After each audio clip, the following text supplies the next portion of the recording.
자, 이번 주는 이제 과제는 없고 교재 목차에 보면은 시험 범위를 이제 알아야 되니까 시험 범위는 이제 챕터 1, 챕터 2 해서 어디까지 하느냐 하면은 비유동자산에 비유동자산까지 하면은 좀 많으려나? 하나, 둘, 셋, 넷, 다섯 해서 비유동자산까지 자산만, 그러니까 자산만. 그래서 교재로는 238페이지 238 너무 많은 것 같은데. 자, 그러면 재고자산 170 자, 우리 그러면 시험 범위는 재고자산까지만, 그러니까 176페이지까지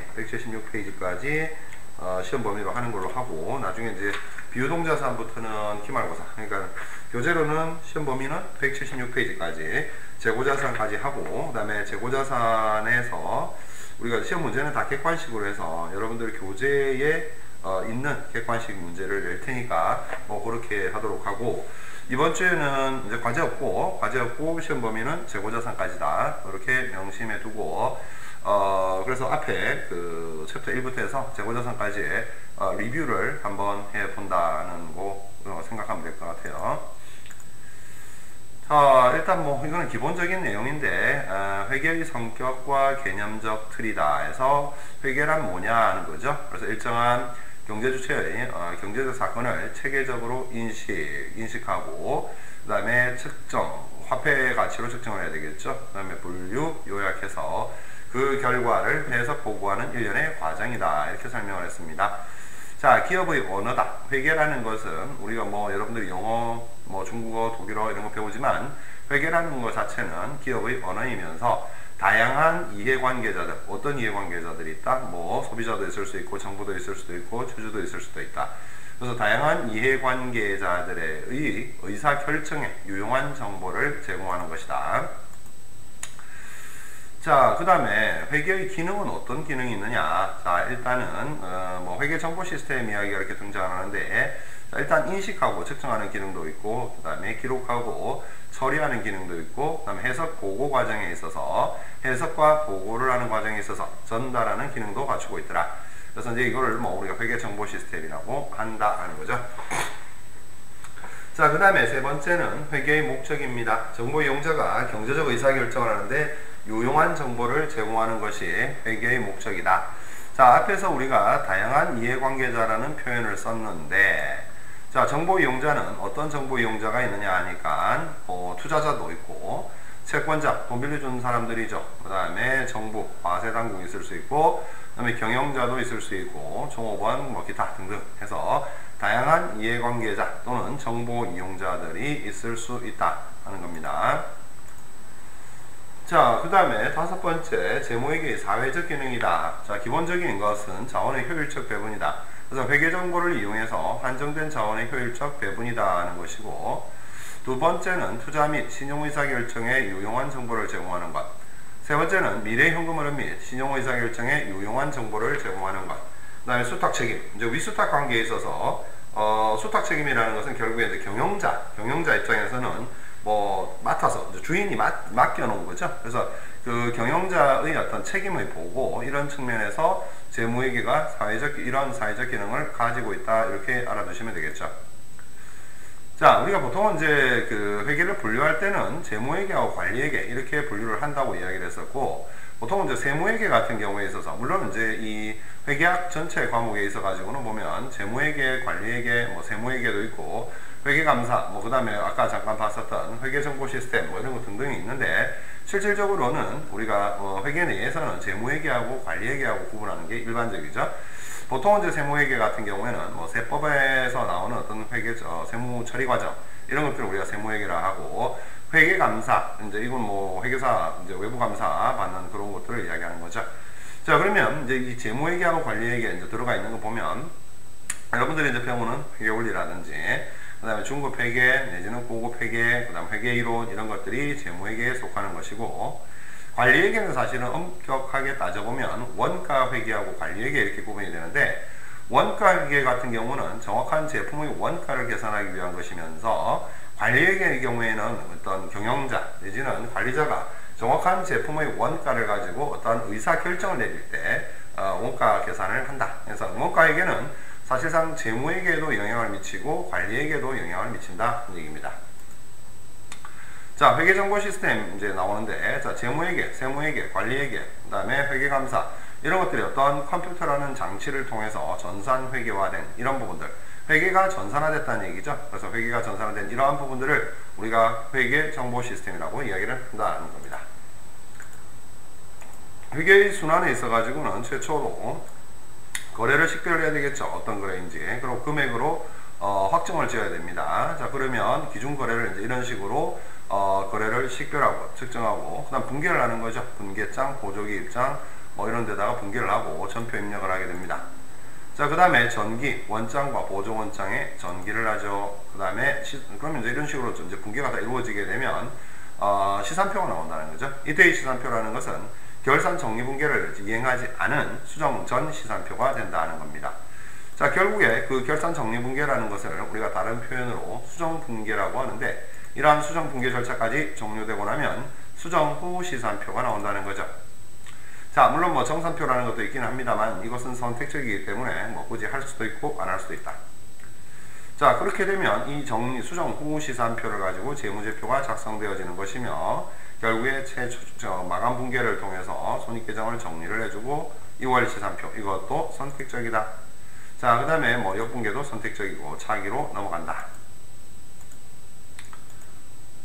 뭐 기준거래의 기록이 이런 식으로 진행이 되어진다 하는 겁니다. 자, 그 다음에 재무회계의 개념적 체계다 하는 거죠. 재무회계 개념적 체계.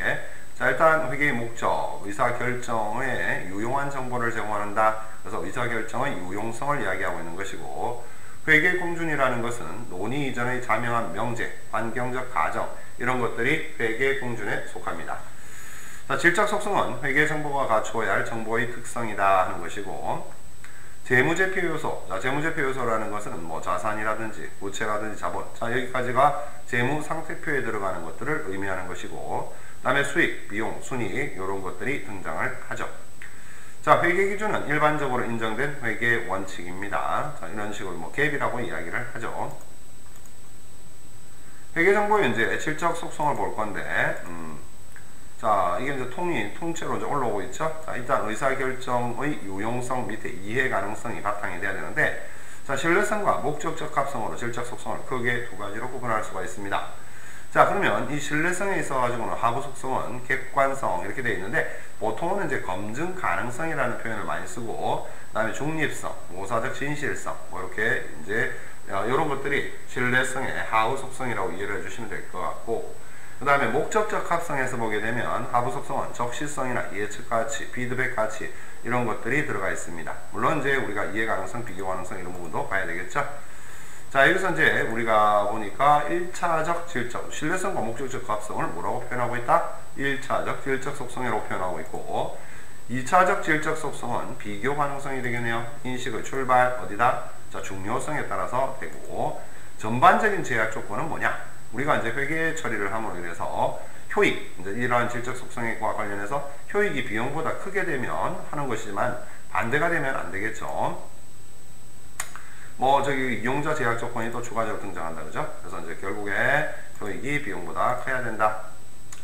자, 각 계정별로 들어가서 현금 및 현금성 자산에 관한 기장입니다. 자, 현금 및 현금성 자산은 통화 및 통화 대응증권과 당좌예금, 보통예금, 현금성 자산은 모두 별도의 거래 비용 없이 현금화가 가능하고 마치 현금처럼 사용할 수 있으므로 비록 그 성질은 차이가 있어 내부적으로는 별도의 계정으로 처리될지라도 보고용 재무상태표에는 이들 계정의 금액을 모두 합계해서 현금 및 현금성 자산으로 표시를 하도록 하고 있습니다. 자, 두 번째 현금 계정입니다. 통화 및 통화 대용증권의 수입과 지출을 기록하는 계정이다. 자, 현금 과부족 계정입니다. 현금 과부족 계정은 현금의 실제액과 장부상의 금액 사이에 차이가 있을 때 그 원인이 밝혀질 때까지 일시적으로 처리하기 위해 설정한 임시 계정을 말하는 것이고, 당좌예금 계정은 당좌예금의 예입과 인출을 기록하는 계정으로 예금을 인출할 때에는 수표를 발행해 줘야 한다. 그게 이제 당좌수표, 이제 예금을 인출할 때는 수표를 발행해야 되겠죠. 자, 당좌청을 계정은 뭐라고 했습니까? 차입금이래요, 차입금. 일단 우리가 당좌예금 계정을 예금 잔액을 초과하게 되면 수표 발행이 안 되죠. 안 되는데 예금 잔액을 초과해서 수표를 발행할 수 있도록 은행과 계약을 체결한 일종의 부채 계정으로 당좌 차월액과 이 상환을 기입하는 계정을 우리가 당좌 차월 계정이라고 한다. 궁극적으로는 뭐다? 단기 차입금 계정이라는 얘기죠. 자, 보통예금, 저축예금, 그 다음에 가계 종합예금이 있습니다. 자, 예금이 이자율이 낮고, 그 다음에 별다른 거래 비용이 없이 자유롭게 예입과 인출이 가능한 예금은 예금의 종류별로 계정을 설정해서 기장을 하고 대조표라고 되어 있는데, 뭐 여러분들 재무상태표 이렇게 보셔야 되겠죠. 재무상태표에는 현금 및 현금성자산의 과목으로 표시를 한다 하는 거죠. 자, 두 번째 계정 과목 단기금융상품에 관한 기장입니다. 단기금융상품의 종류는 금융기관이 지급하는 정기예금이나 정기적금, 사용이 제한되어 있는 예금 등으로 만기가 3개월 이상 1년 이내인 금융상품이다. 그래서 여러분들 뭐 이론적으로 이렇게 하고 있는데, 여러분들은 지금 뭐 시험 대비해 가지고는 각 그 챕터별로 뒤에 나와 있는 객관식 문제 반드시 푸셔야 된다. 그 문제에서 출제를 할 것이기 때문에, 물론 이제 그 1번, 2번, 3번, 4번 요 부분들은 이제 바꿀 수도 있겠죠. 자, 정기예금입니다. 금융기관에 일정한 금액을 예입하고 만기일에 원금과 이자를 찾는 예금이다 하는 것이고, 뭐 보통은 이제 일정한 금액을 예입한다는 게 뭐 6개월짜리 정기예금도 있을 수 있고 뭐 1년짜리 정기예금도 있을 수 있는데, 그 예금을 이제 뭐 1억을 6개월 맡겨둔다든가 그 다음에 뭐 1년을 맡겨둔다든가 해서 결국에 만기일에는 원금과 이자를 찾는 예금을 우리가 정기예금이라고 한다. 두 번째, 정기적금입니다. 금융기관에 매월 또는 매일 정해진 금액을 예입하고 만기일에 원금과 이자를 찾아 목돈을 마련하는 예금이죠. 정기적금은 뭐 여러분들이 나중에 직장에 취업을 하게 되면 뭐 보통 이제 급여 받아가지고 뭐 일정 금액을 예입을 하죠. 그래서 만기일에 뭐 3년 만기 정기적금이다 이러면은 이제 원금 이자 찾아가지고 목돈 마련해서 뭐 집도 사고 뭐 이렇게 하죠. 자, 그 밖의 예금입니다. 만기가 1년 이내인 저축성 예금 등 각종 예금과 사용이 제한되어 있는 특정 예금은 각각 성질에 따라 기업 내부적으로는 따로 계정을 설정하여 기입하더라도 보고시 재무상태표에는 단기금융상품의 과목으로 표시가 되더라. 자, 그 밖의 단기금융상품은 뭐 여러 가지가 있는데, 뭐 이런 것들은 뭐 여러분들이 상세하게 알 필요까지는 없는데, 예로 각종 예금이 있고 CME, 그 다음 CP, RP, 표지엄, CD 이런 것들이 있다. 자, 구체적으로 어떤 내용이냐? CMA. 이제 CMA 계좌라는 거 많이 들어봤을 건데, 자산관리구자 계좌라 자산관리 계좌라고 하죠. 종합금융회사에서 고객이 맡긴 예금을 기업보험이나 또는 단기국공채 등의 금융상품에 투자해서 운용 실적에 따라 수익을 배당하는 상품이다 하는 것이죠. 그 다음 CP입니다. 기업어음. 운양기업이 발행하는 융통어음으로 기업이 단기적인 자금을 조달하는 목적으로 어음을 발행하게 되면 종합금융회사가 이를 고객에게 대파는 형태로 운영하는 것, 이걸 우리가 CP라고 이야기를 합니다. 자, 표지어음입니다. 종합금융회사가 기업이 발행하는 어음이나 대상매출채권 또는 무역어음을 매입했다가 이를 근거로 발행하는 어음을 우리가 표지어음이라고 하고, CD 같은 경우는 양도성 예금 증서가 되는 거죠. 정기예금을 다른 사람에게 양도할 수 있는 단기 채권을 우리가 CD라고 표현합니다. 자, 단기금융상품을 우리가 재무상태표에 표시할 때 어떻게 하느냐? 자, 이건 종류별로 구분하지를 않고, 앞에서 우리가 봤던 뭐 CMA다, CP다, RP다 이것을 종류별로 구분하지 않고 단기금융상품으로 합산하여 기재를 합니다. 자, 단기금융상품에서 발생하는 이자는 이자 수익 계정으로 처리를 하고, 장기금융상품에서는 만기가 1년, 뭐 보통 문제, 장기라는 표현이 회계상에서 우리가 붙게 되면 기간적으로 봤을 때 1년이 넘는 것을 주로 의미하는 거죠. 자, 뭐 다른 정리해가지고 나와 있는데, 현금과 관련한 회계처리 중요성 뭐 이렇게 나와 있고, 그 다음에 뭐 현금 과부족 관련해서 문제는 항상 나오겠죠. 그 다음에 당좌예금, 당좌차월, 당좌차월은 단기 차입금에 속한다. 그 다음에 여러분들 교재에 은행 계정 조정표와 관련된 문제가 있는데 그거 정리해야 되겠죠. 그 다음에 다섯 번째, 금융상품, 단기금융상품 위주로 봤는데, 뭐 경우에 따라서는 만기가 1년 이후에 도래하는 장기금융상품에 관련된 문제도 있을 수 있는데, 상대적으로는 단기금융상품이 더 중요하다. 자, 두 번째는 유가증권에 관한 회계처리죠. 유가증권. 그래서 뭐 유가증권 같은 경우에 있어가지고는 뭐 앞에 교재에서 보면은 이제 단기 투자자산의 금융상품 관련해가지고 쭉 유가증권도 나올 수도 있는데, 우리가 이제 비유동자산에 보면은 뭐 투자자산으로도 들어갈 수도 있겠죠. 뭐 투자자산으로. 자, 일단 그 유가증권에 관한 기장, 유가증권은 기업이 여유자금을 단기적으로 활용하기 위해서 시장성이 있는 주식이나 채권 등을 취득하거나 처분하는 경우에 기입하는 계정인데, 유가증권이 어찌됐든 자산에 해당하기 때문에 유가증권 T 계정에 들어가게 되면 구입액은 차변에 들어가게 되고 대변은 처분액, 장부가액으로 없어지는 거죠. 그 다음에 나머지가 유가증권, 구입액이 이제 처분액보다 많게 되면 결국에 나머지가 유가증권 잔액이 되는 겁니다. 자, 우리나라 유가증권은 어떻게 분류가 되는지 보자 하는 거죠. 자, 먼저 채무증권, 만기 보유 의도나 만기 보유 능력을 갖추고 있느냐. 오케이. 그렇다 한다면 이것은, 자, 만기까지, 만기 보유증권의 정의는 뭡니까? 만기까지 보유할 의사와 능력을 보유하고 있는 것이죠. 자, 그렇게 되면 yes 되면은 만기 보유증권이 되는 것이고, 그렇지 않다. 단기 매매 차익 목적이거나 또는 매매가 적극적이고 빈번하게 발생하더라. 그렇다 한다면 단기 매매 증권 또는 단기 매매 금융자산, 뭐 이렇게 이야기하죠. 그렇지 않더라. 그러면 매도 가능 증권 또는 매도 가능 금융자산. 만기 보유 금융상품도 마찬가지죠. 만기 보유 금융상품, 매도 가능 금융상품, 단기 매매 금융상품, 뭐 이런 식으로 그게 구분이 되어진다. 여기서 단기 매매 차익 목적과 매매가 적극적이고 빈번하게 발생하는 것이 뭐다? 단기 매매 금융상품이 되는 것이다. 이거죠.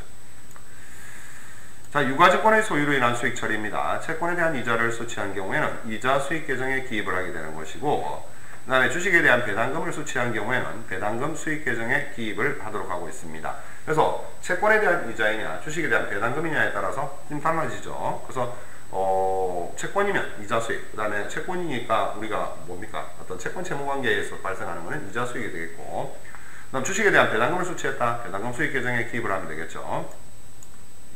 자, 네 번째, 단기 매매 증권의 평가입니다. 유가증권의 취득원가보다 공정가액이 상승 또는 하락한 때에는, 자, 단기 매매 증권 평가 손실 내지는 평가 이익 계정에 기입을 합니다. 자, 이때 공정가액은 결과적으로 뭘 이야기하느냐? 시가를 이야기하는 거죠. 그럼 언제쯤 시가를 이야기하느냐? 시가는 재무상태표일 현재의 종가, 즉 보통은 12월 31일의 종가를 의미한다고 보시면 되겠습니다. 자, 다음의 내용을 처리할 계정 과목으로 바르게 선택을 하라고 했습니다. 자, 이제 뭐 문제를 보냐 바로 답하고 같이 보죠.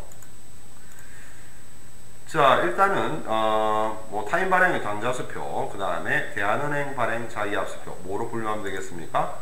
현금 및 현금성 자산으로 분류하면 되겠죠. 자, 그러고 상품 대금으로 받은 거래처 발행의 약속음입니다. 자, 상품 대금으로 받았답니다. 우리가 받은 거죠? 아들음이 되겠습니다. 자, 그 다음에 단기 시세 차익을 얻을 목적으로 구입한 상장 주식입니다. 단기 매매 증권 내지는 단기 금융상품, 이렇게 처리를 해야 될 겁니다.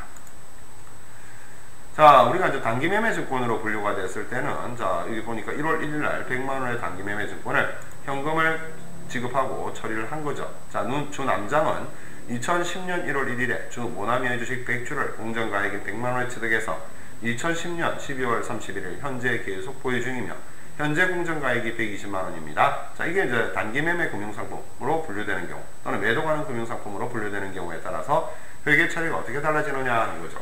자, 일단 단기 매매 증권으로 분류를 했을 때는 뭐 단기 투자자산 평가 이익이라고 표현을 하고 있는데, 그냥 단기 매매 증권 평가 이익 이렇게 하시면 됩니다. 자, 문제는 이러한 평가 이익이 어디에 반영이 되느냐 하는 거죠. 자, 단기 손익에 반영이 된다는 얘기는 결국에 단기의 순이익에 직접적인 영향을 준다는 얘기죠. 자, 두 번째, 동일한 내용을 가지고 매도 가능 증권, 즉 매도 가능 금융상품으로 분류를 했을 때에는 마찬가지로 매도 가능 증권 평가 이익을 계산을 합니다만은 기타 포괄 손익 누계액으로 처리한다는 거죠. 자, 이 기타 포괄 손익 누계액은 어디에 들어가는 건데? 재무상태표상 자본 항목에 들어가는 거죠. 그래서 우리가 가지고 있는 유가증권이 단기 매매 증권이냐 매도 가능 증권이냐에 따라서 평가 이익에 관련된 처리가 달라진다는 거, 요 두 가지는 아주 중요하다. 그래서 단기 매매 증권과 관련된 평가 이익은 단기 손익으로 처리하고, 매도 가능 증권과 관련된 평가 이익은 기타 포괄 손익 누계액으로 처리를 하시면 된다 하는 얘기입니다. 자, 그 다음에 채권과 채무를 보죠. 채권, 채무의 종류다 이렇게 되어 있는데, 일반적인 이제 상품 매매와 관련된 채권, 채무, 일반적으로 뭐라고 이야기한다? 우리가 매출 채권, 매입 채무 이렇게 이야기를 하죠. 통칭해서 매출 채권이라 이야기하지만 세부적으로 들어가게 되면 외상 매출금, 바드럼 이렇게 등장하는 거고, 매입 채무는 외상 매입금, 지급업 이렇게 등장을 하는 겁니다.